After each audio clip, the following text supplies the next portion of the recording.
Mr. Ozer, how do you believe this workshop ties in with the overall theme of this year's Global Investment Summit? So this is a great workshop in terms of tying young people with some of the more experienced people. It allows them to ask questions in a more informal setting, and naturally, it's a precursor to the more formal conversations we'll have in the main ORIT sessions. And also the theme ties well together in terms of entrepreneurship and innovation, because both go hand in hand. One of them leads to the other, and vice versa. So it's a great beginning to hopefully a good conference. And the second question I would like to ask you is what advice or recommendation would you provide to emerging IT entrepreneurs that want to achieve quality and success in this sector? Yeah, first of all, you have to have a passion. You have to have a passion for technology. You have to have a passion for building a company. Get a good team around you. Have a good idea, but the idea at the end of the day will matter only if you have a great team and you have good execution. So build a team, have a passion, go and do it. Mr. Stankovic, would you characterize this workshop as successful based on the level of interest and the questions the participants asked throughout the session? I think it was very successful based on the number of participants and the attentiveness that they exerted and the questions that they asked. And that showed me that they are really genuinely interested in the topics that were discussed today. I hope they took home some of the messages that the panel had for them, and I hope they will help them translate them into real life improvements within their businesses, within the academia, and also in the government sector. What do you think Macedonia has done so far to stimulate young entrepreneurs? And what are some other strategies that can be implemented in the future? All right, so there's a number of activities that are taking place in Macedonia to stimulate innovation and entrepreneurship. Some of them have to do with government policies that are being implemented, support of the business climate for innovation.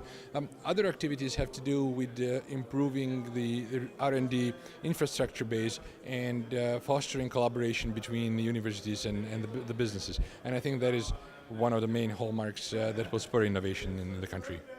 Mr. Pavlovsky, would you characterize this workshop as successful based on the level of interest the participants displayed throughout the session? And do you think these types of workshops are beneficial for young entrepreneurs in Macedonia? Absolutely. The workshop today is a complete success. The room was full.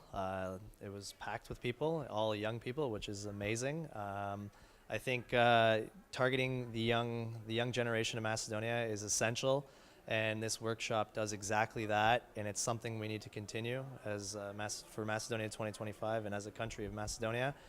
We really need to target the young generation. It's the future of the nation. It's the foundations of which all the success will be built on. And the second question I wanted to ask you is, what would you say are the similarities between this type of workshop and the summit? How would you tie it in? Well, I think it's extremely similar in the sense that, we had a really great group of panelists up there today, and we had a really good audience. I believe that this is essentially the same thing as the summit. It's just an extension. And I also believe that it's probably one of the most important parts of the summit, this pre-summit workshop. It's really, like I said, it targets the youth, and the youth is the future of everything that we're doing. So for me personally, and as a board member of Macedonia 2025, I believe that this is the kickoff of the summit. Mr. Hristov, would you characterize this workshop as successful based on the level of interest the participants displayed throughout the session? So today I think the workshop was successful. Like any workshop or anything we do, we always look for improving ourselves and providing better workshops. But I think from a level of the lecturers, we provided enough information to get people to think about. Because what we saw from the audience was that they're still think about their barriers. It's almost like they look for excuses, I call them personally, and why they can't do something. And we kept on pushing the idea that they can do it. They just need to do it. So I think it was successful. I think these programs need to continue because the biggest problem that they have is the mindset. And one thing that we can push from the outside is opening up that mindset.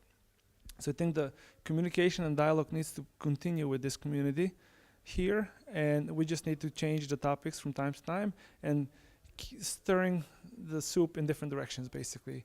And I think results will come, not tomorrow, but very soon. And the second question I would like to ask you is what are some key strategies or recommendations you would provide to young entrepreneurs that are facing possible challenges and failures? So failures, again, come from bearing yourself with information that you don't need.